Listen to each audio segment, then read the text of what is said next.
Hello examiner family. അപ്പോൾ latest ആയിട്ടുള്ള ഒരു അപ്ഡേറ്റുമായിട്ടാണ് സാറ് വന്നിട്ടുള്ളത്. അപ്പോൾ ഇതുവരെ +1 അപേക്ഷിച്ചിട്ടും സീറ്റ് ലഭിക്കാത്തവർക്ക് വേണ്ടിയിട്ട് സെക്കൻഡ് സപ്ലിമെൻ്ററി അലോട്ട്മെൻറ്റിനുള്ള ഒരു അവസരം നിങ്ങൾക്ക് ലഭിച്ചിട്ടുണ്ടായിരുന്നു. ആ ഒരു സെക്കൻഡ് സപ്ലിമെൻ്ററി അലോട്ട്മെൻറ്റിൻ്റെ റിസൾട്ട് സൈറ്റിൽ പബ്ലിഷ് ചെയ്തിട്ടുണ്ട്. hscap.kerala.gov.in എന്ന സൈറ്റിൽ എത്രയും പെട്ടെന്ന് നിങ്ങൾ എന്ത് ചെയ്യുക, പോയിട്ട് നിങ്ങളുടെ അലോട്ട്മെൻറ്റ് കിട്ടിയിട്ടുണ്ടോ ഇല്ലയോ എന്നുള്ള കാര്യം ഒന്ന് ചെക്ക് ചെയ്യുക. സെക്കൻഡ് സപ്ലിമെൻ്ററി അലോട്ട്മെൻറ്റിന് അപേക്ഷിച്ചിട്ടുള്ള എല്ലാ ഫ്രണ്ട്സിനും എന്ത് ചെയ്യുക, ഈ ഒരു വീഡിയോ നിങ്ങൾ ഷെയർ ചെയ്ത് കൊടുക്കുക. ഓക്കെ അല്ലേ? അപ്പോൾ നോട്ടിഫിക്കേഷനിൽ പറഞ്ഞിട്ടുള്ളത് ഇങ്ങനെയാണ്: +1 പ്രവേശനത്തിൻ്റെ രണ്ടാം സപ്ലിമെൻ്ററി അലോട്ട്മെൻറ്റ് റിസൾട്ട് 2024 ജൂലൈ 26 രാവിലെ 10 മണി മുതൽ പ്രവേശനം സാധ്യമാകുന്ന വിധം പ്രസിദ്ധീകരിക്കുന്നതാണ് എന്ന്. അതായത് 2024 ജൂലൈ 26 രാവിലെ 10 മണി മുതൽ അഡ്മിഷൻ സ്റ്റാർട്ട് ചെയ്യും. അതിന് മുൻപ് പ്രസിദ്ധീകരിക്കുന്നതാണ് പറഞ്ഞത്.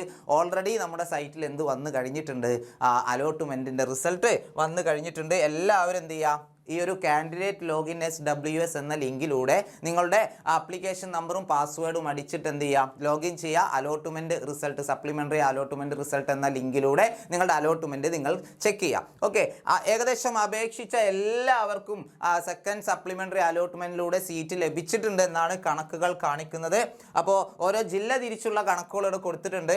തിരുവനന്തപുരം ജില്ലയിൽ വാലിഡ് അപ്ലിക്കേഷൻസ് 14 എണ്ണമായിരുന്നു. അവൈലബിൾ വാക്കൻസി ആണെങ്കിൽ 2371. അപേക്ഷിച്ച 14 പേർക്കും അലോട്ട്മെൻറ്റ് ലഭിച്ചിട്ടുണ്ട്. കൊല്ലത്താണെങ്കിൽ 16 പേര് അപേക്ഷിച്ചു, അതിൽ 15 പേർക്കും അലോട്ട്മെൻറ്റ് ലഭിച്ചു. പിന്നെ പത്തനംതിട്ട 2 പേര് അപേക്ഷിച്ചു, 2 പേർക്കും കിട്ടി.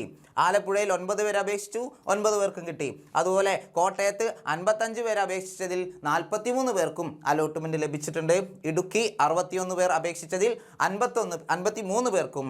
എറണാകുളത്ത് 98 പേരിൽ 95 പേർക്കും. തൃശ്ശൂരിൽ 423 അപേക്ഷകളിൽ 234 പേർക്കും സെക്കൻഡ് സപ്ലിമെൻ്ററി അലോട്ട്മെൻറ്റിലൂടെ സീറ്റ് ലഭിച്ചിട്ടുണ്ട്. പിന്നെ പാലക്കാട് വരികയാണെങ്കിൽ 1873 അപേക്ഷകർ ഉണ്ടായിരുന്നു, 649 പേർക്ക് അലോട്ട്മെൻറ്റ് ലഭിച്ചിട്ടുണ്ട്. അതുപോലെ കോഴിക്കോട് 1244 അപേക്ഷകളിൽ 775 പേർക്കും.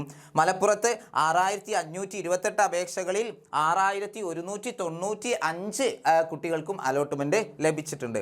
അതുപോലെ വയനാട് 79 അപേക്ഷകളിൽ 71 പേർക്കും അലോട്ട്മെൻറ്റ് ലഭിച്ചു.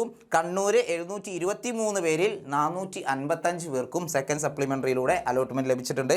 കാസർഗോഡ് 916 അപേക്ഷകളായിരുന്നു ഉണ്ടായിരുന്നത്, 775 പേർക്കും അലോട്ട്മെൻറ്റ് ലഭിച്ചിട്ടുണ്ട്. അങ്ങനെ 12041 അപേക്ഷകളായിരുന്നു കേരളത്തിൽ ആകെ ഉണ്ടായിരുന്നത്. അതിൽ 9385 പേർക്കും അലോട്ട്മെൻറ്റ് ലഭിച്ചിട്ടുണ്ട്.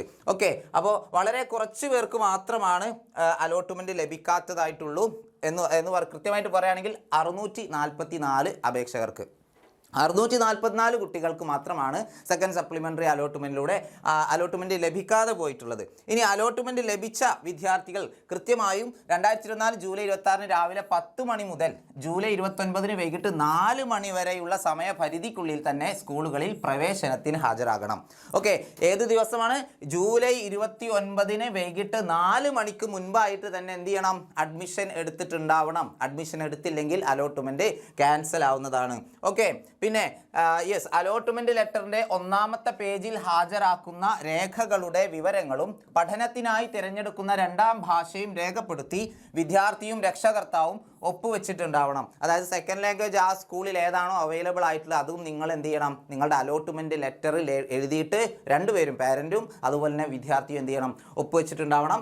യോഗ്യതാ സർട്ടിഫിക്കറ്റ്, വിടുതൽ സർട്ടിഫിക്കറ്റ്, അതായത് TC, നമ്മുടെ SSLC നമ്മൾ എവിടെയാണോ പഠിച്ചത് ആ സ്കൂളിൽ നമുക്ക് ലഭിച്ചിട്ടുള്ള TCയും അതുപോലെ സ്വഭാവ സർട്ടിഫിക്കറ്റും ബോണസ് പോയിന്റിന് അർഹതയുണ്ടെങ്കിൽ അതും ടൈ ബ്രേക്ക് എന്നിവ എന്ത് ചെയ്യണം, അവകാശപ്പെട്ടിട്ടുള്ളവർ പ്രസ്തുത സർട്ടിഫിക്കറ്റിലെല്ലാം അസൽ ഹാജരാക്കണം. ഒറിജിനൽ നിർബന്ധമായിട്ടും ഹാജരാക്കണം അല്ലേ? പ്രവേശന സമയത്ത് വിടുതൽ സർട്ടിഫിക്കറ്റിൻ്റെയും സ്വഭാവ സർട്ടിഫിക്കറ്റിൻ്റെയും ഒറിജിനൽ എന്തായാലും വേണം.